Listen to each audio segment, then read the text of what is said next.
Today, the marketing landscape has really evolved, from a traditional broadcast to a more always on engaged narrative. So the things that have changed is that the audiences today, they're looking at um, consuming media on the go, more linear, and more through multiple channels. So I think that for marketers like us, we've got to look at synchronicity of messages across multiple mediums. We've got to be stronger at our content telling abilities.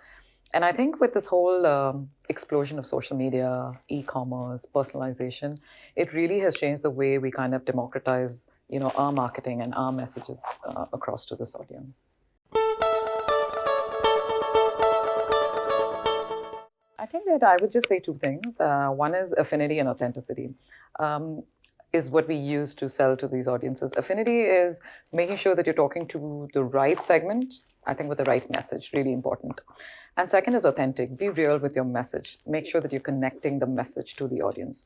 For instance, when Intel launched their SMB campaign last year, what we did was we looked at insights. Things like, hey, every time the SMB is on an old PC, this is the productivity loss he has. So the messaging that we, brought out to them was each time you don't upgrade your PC, this is the productivity you lose, or this is the dollars you use. Make it more real for the SMB as we connect it to them.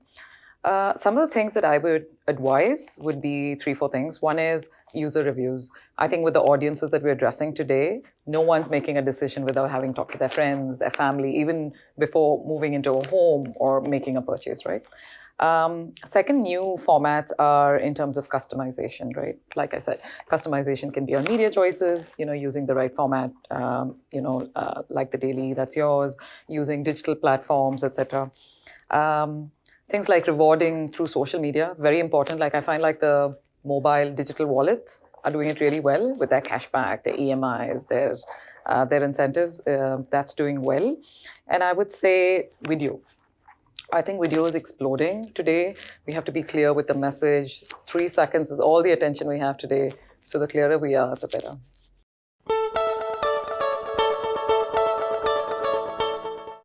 I think the explosion of connectivity has been the defining piece for a lot of the millennials. If you look at the landscape change after data has come in at less than 150 rupees a month, connectivity has allowed us, to connect to people across tiers. That's the big one, I would say. I talked about the digital payments as being the second one. And I would say the third one is really product innovation. Companies like ours are built on driving product innovations, whether it's through, great thin and light form factors or just great user experience. So these would be the three that I would call out. I think it's really the outcome you want to achieve. At Intel, we're actively building the future.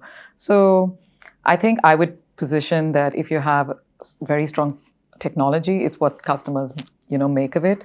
I would say some of our initiatives are like AI for good, artificial intelligence for good, where, we deploy edge technologies to solve problems.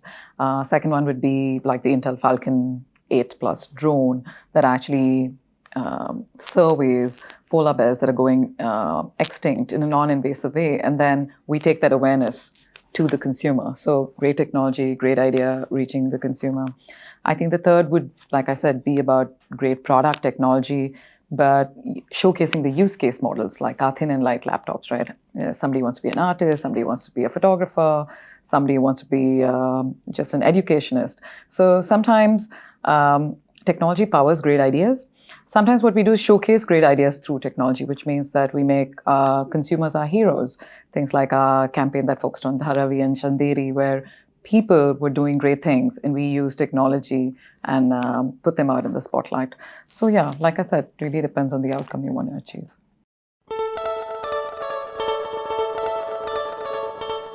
Today, our customers are not customers. They become instant brand advocates as soon as you have a great customer experience. And the power of their influence is tremendous today, simply because we're so connected, as I mentioned before. So I think 3-4 things I would call out. One is definitely a clear proposition. So you have to stand for what your brand says. So being clear on your proposition, very important. Second, I would say is just the product promise. Most times brands falter because what the product has promised has not been what they delivered. Things like the shop floor experience, right? Helping somebody solve a query when they are at the shop floor and how you manage them is great customer experience.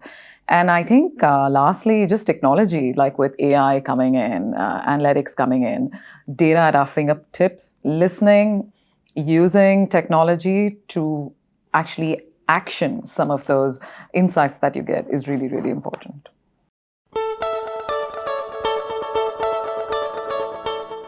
Three things I would say. One is just a two-way dialogue. Like I said, we moved from a passive broadcast to a more engaged narrative today. So understanding what the customer wants, listening to his feedback, and then acting on it is very, very critical. I think second piece is, I would say data integrity today has become very important. There is data out there, and I don't think that the customer minds sharing the data as long as you can offer value and that you can convince him that the data is being securely used. That would be the second thing. And I think the third piece would be wear your customer's shoes. I think go out on the shop floor, experience what he's experiencing, listen in, to how the consumer comes and asks for your product, and that's how you can tweak your offering back, both in cases of the product you offer as well as the marketing message.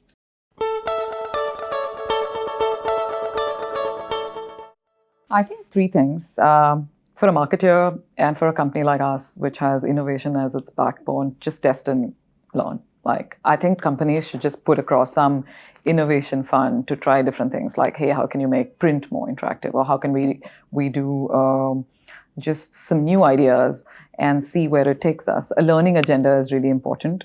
I think second is humanization of the brand. More often than not, I think while we say it, we need to contextualize a lot of our messages. And third is just technology innovation across sectors. Like I said, be it through the user experience, through the product, through our marketing. Innovation should be the backbone of everything that we can deliver through to our customer. Clear proposition. I've already talked about it. I think be clear on what your brand stands for and what you offer. Most often than not, like I said, not seeing through your brand promise and what it offers is where the gap begins. And then second would really be about being real. As long as your messages are contextual, they connect and they're actually solving a problem, which I believe technology does, is really important. And again, like I already said, a lot of two-way dialogue. I think that a publication like yours also is looking at the offline medium and the online medium, because like the journeys are now becoming linear and you can talk to your consumer at different touch points. It really depends on what you want to achieve. I think it really depends on what the customers do when you put a product into their hands, right? And I think differentiation can be across multiple vectors. Differentiation can be on the usage model you offer, what features suit that particular audience. It can be on the user experience. It can be like on training tools, like today when we see a customer walking in that's a gamer or a small business or a large enterprise, how you differentiate in terms of the product proposition becomes really important. So yeah, a one-size-fits-all depends on the product you put out, but how you deliver that and the differentiation you create across different vectors is where you'd look at some customization.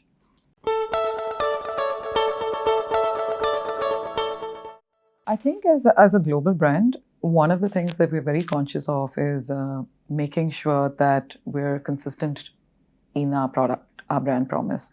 So, but when we come down to the country, localization becomes important because you want to, like I said, address real issues, real insights.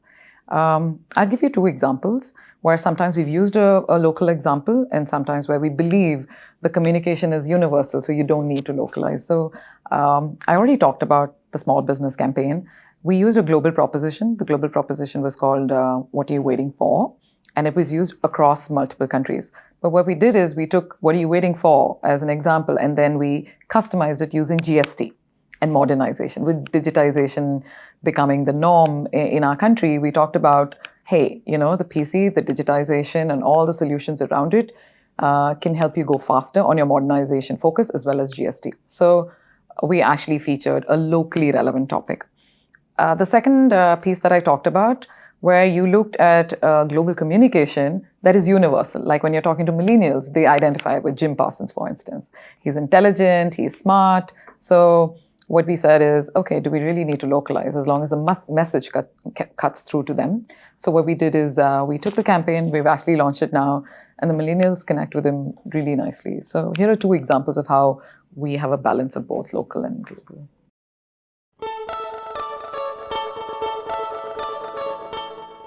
Three buzzwords: immersive experiences, authentic storytelling, and social selling.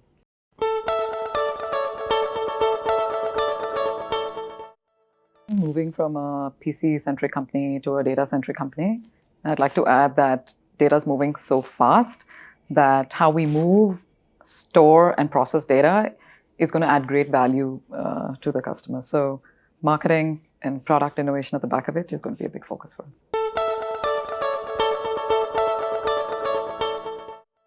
Technology innovation, customer obsession, actionable insights.